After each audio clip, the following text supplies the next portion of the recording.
Olá, sejam bem-vindos ao meu canal no YouTube. Eu sou o professor Leonardo Saraiva. Nós estamos tratando da Constituição Federal de 88. Chegamos ao artigo 21 e vamos falar do inciso 1 ao 10, que trata da competência exclusiva da União. É a nossa segunda aula e nós dividimos para a melhor didática de cada um dos vídeos.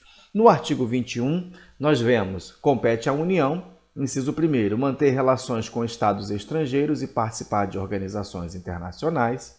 Inciso 2º, declarar a guerra e celebrar a paz. Inciso 3º, assegurar a defesa nacional. Inciso 4, permitir, nos casos previstos em lei complementar, que forças estrangeiras transitem pelo território nacional ou nele permaneçam temporariamente.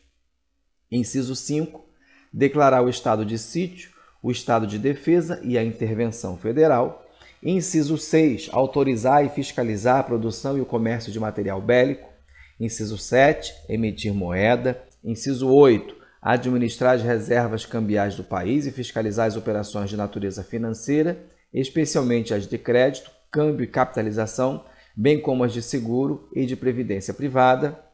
Inciso 9, elaborar e executar planos nacionais e regionais de ordenação do território e de desenvolvimento econômico e social. 10.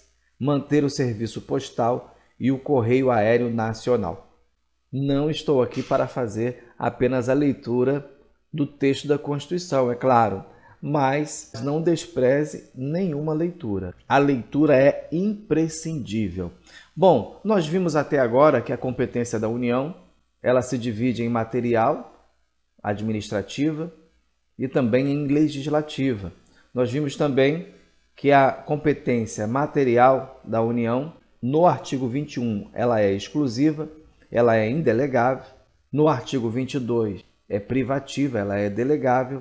Nós vimos que a competência comum aos entes federativos está no artigo 23, competência material comum, e a competência legislativa ela é concorrente no artigo 24, somente entre União, Estados e DF. Essa divisão entre competência material ou administrativa e legislativa é importantíssimo para as suas provas e para seus concursos, tá? Nós estamos tratando da competência exclusiva. Nós deixamos também algumas dicas, dizendo que a União cuida dos interesses nacionais, federais, supraestaduais, ou seja, regionais, internacionais e estrangeiros, para que você melhor identifique as competências da União. Nós vimos também que devemos estudar o artigo 21 comparando com o artigo 23. No artigo 21 é exclusiva, a competência é exclusiva, no artigo 23 ela é concorrente. O artigo 23 também trata da competência material, tá? No artigo 21 nós temos a União, no artigo 23 nós temos a União, Estados e DF. No artigo 21, ela é indelegável. No artigo 23, todos exercem. E no artigo 21, a listagem é taxativa, enquanto no 23, ela é exemplificativa. Muito bem. Geralmente, se decora o artigo 23, tá? E o artigo 21 nós entendemos, até porque a listagem do artigo 21 é bem mais extensa. Bom, tratando do artigo 21, vamos falar inciso por inciso para que você entenda, tá? Para melhor compreensão. Compete à União manter relações com estados estrangeiros e participar de organizações internacionais. Pouco cai em concurso, mas quando cai em concurso, os alunos confundem, porque a União é pessoa jurídica de direito público interno e a República Federativa do Brasil trata das relações internacionais. Isso confunde a cabeça do aluno porque ele já está em outro nível. Então, ele raciocina mais para a questão. Mas segura a onda, compete à União. A União vai manter relações com estados estrangeiros e participar de organizações internacionais através do chefe do executivo, tá? Não compete aos estados. É uma resposta bem óbvia. Não dá para errar na prova. Não complique o que está simples, o que está fácil, tá? A cada aula nós vamos tratar um pouco a fundo dessas situações jurídicas. Por hora, o que eu quero que você grave: compete à União manter relações com estados estrangeiros e participar de organizações internacionais. Não compete aos estados. Não são os estados nem os municípios que mantêm esse tipo de relação com estados estrangeiros, tá? Bom, compete também à União declarar a guerra e celebrar a paz. É a União quem declara a guerra e celebra a paz. Mas, no caso desse inciso, você deve fazer a leitura conjunta com o artigo 84. Lá no título 4 da Organização dos Poderes, capítulo 2, o Poder Executivo, nós vemos na seção 2 as atribuições do presidente da República. O artigo 84 diz: compete privativamente ao presidente da República, inciso 19, declarar a guerra. No caso de agressão estrangeira, autorizado pelo Congresso Nacional ou referendado por ele, quando ocorrida no intervalo das sessões legislativas e, nas mesmas condições, decretar total ou parcialmente a mobilização nacional. Também, no inciso 20, celebrar a paz, autorizado ou com o referendo do Congresso Nacional. Um spoiler da aula do artigo 84, para você fazer remissão aí na sua Constituição. O artigo 49 também, é da competência exclusiva do Congresso Nacional. Inciso 2, autorizar o presidente da República a declarar guerra.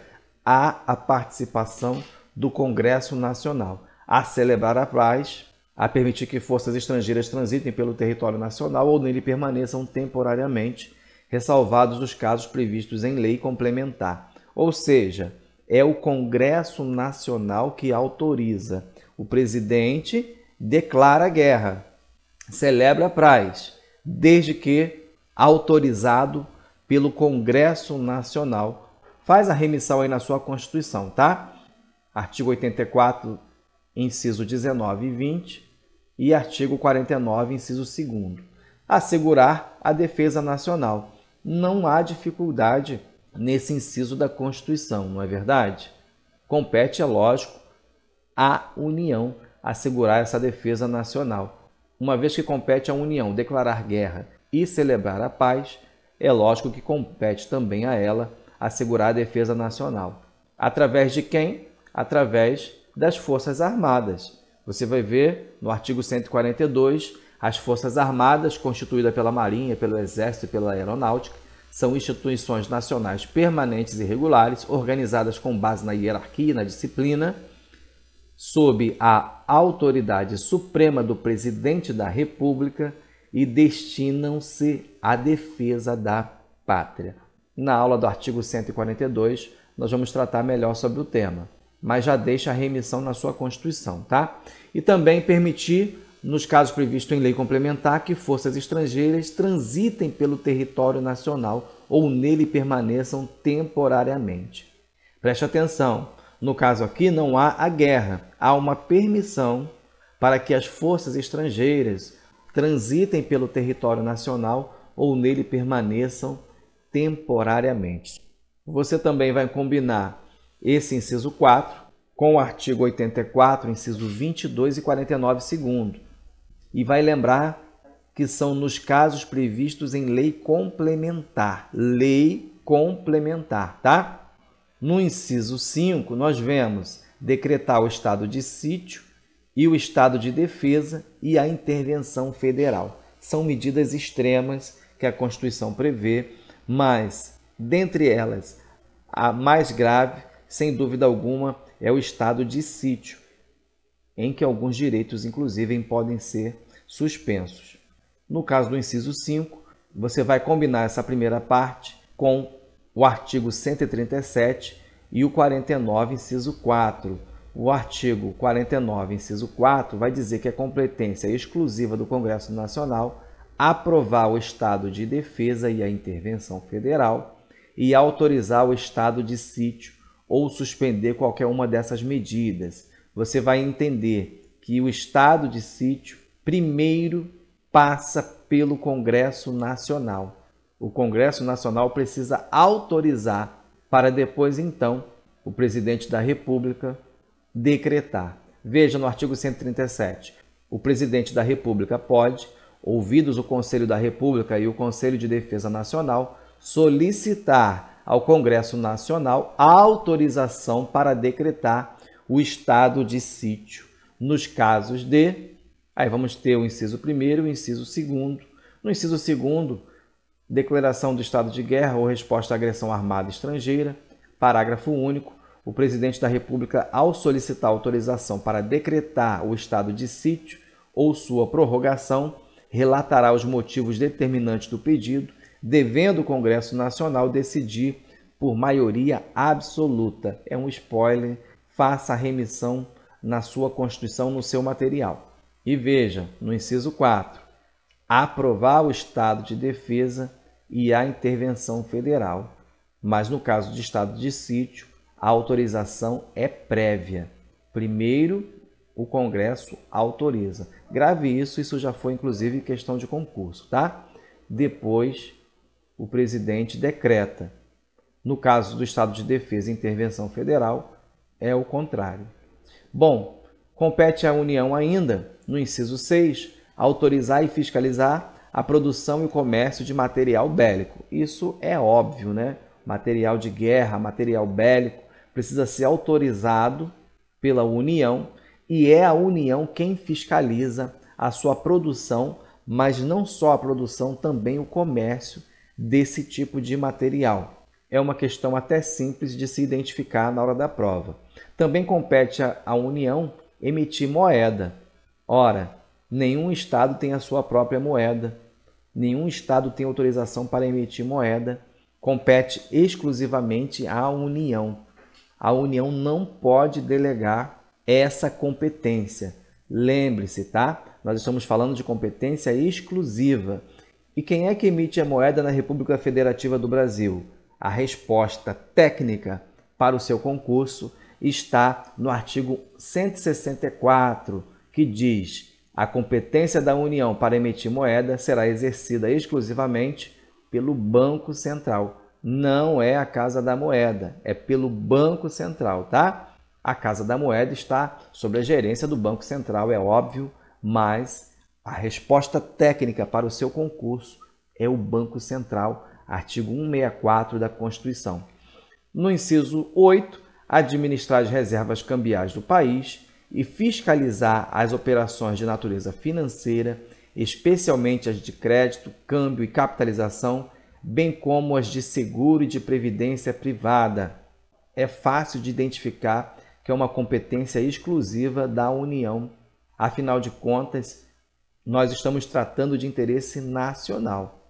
Pelo bem do nosso Estado brasileiro, é necessário que as reservas cambiais do país sejam administradas pela União e a fiscalização de todo esse complexo financeiro, sejam as operações financeiras, as de crédito, de câmbio, capitalização, bem como também as de seguro e de previdência privada. Bom, também compete exclusivamente à União elaborar e executar planos nacionais e regionais de ordenação do território e de desenvolvimento econômico e social. Muito fácil de identificar o inciso 9. Nós estamos falando de planos nacionais, ou seja, para o desenvolvimento nacional, ou também planos regionais. Pense, por exemplo, numa política de agronegócio, uma política de desenvolvimento social para determinada região do país, ou desenvolvimento econômico em determinada região. Nós vemos o que? A União fazendo cumprir o que está no artigo 3º, os objetivos fundamentais da República Federativa do Brasil. Nós vamos ver no inciso 3, erradicar a pobreza e a marginalização e reduzir as desigualdades sociais e regionais. Note que reduzir essas desigualdades regionais são um dos objetivos da República Federativa do Brasil. E para não perder a oportunidade, vamos ao mnemônico do artigo 3º. Conga erra pro ou com garra erra pouco. Sempre faça a revisão do seu material de estudo para não esquecer na hora da prova. O seu cérebro precisa disso. Bom, no inciso 10, manter o serviço postal e o Correio Aéreo Nacional. O serviço dos Correios é de competência exclusiva da União. É a União quem vai manter esse serviço postal e o Correio Aéreo Nacional. O inciso 10 é muito cobrado em prova, destaca ele aí, passa o marca-texto, coloca asterisco, enfim, não deixa passar. Esse aqui, sem dúvida alguma, é o mais cobrado em prova. E uma outra informação importante, se você reparou, as competências exclusivas da União no artigo 21 iniciam com verbos: autorizar, emitir, administrar, elaborar, manter. É mais uma dica para a sua prova. Não se agarre totalmente a isso, tá? Mas não deixa de ser uma forma de se identificar. Não deixa de ser uma dica a mais para a sua prova, para o seu concurso. Bom, na próxima aula nós vamos dar sequência. Será a nossa aula 3 sobre competência exclusiva da União. Chegamos ao fim. Se você gostou, curta, compartilhe, se inscreva no canal e Deus abençoe você.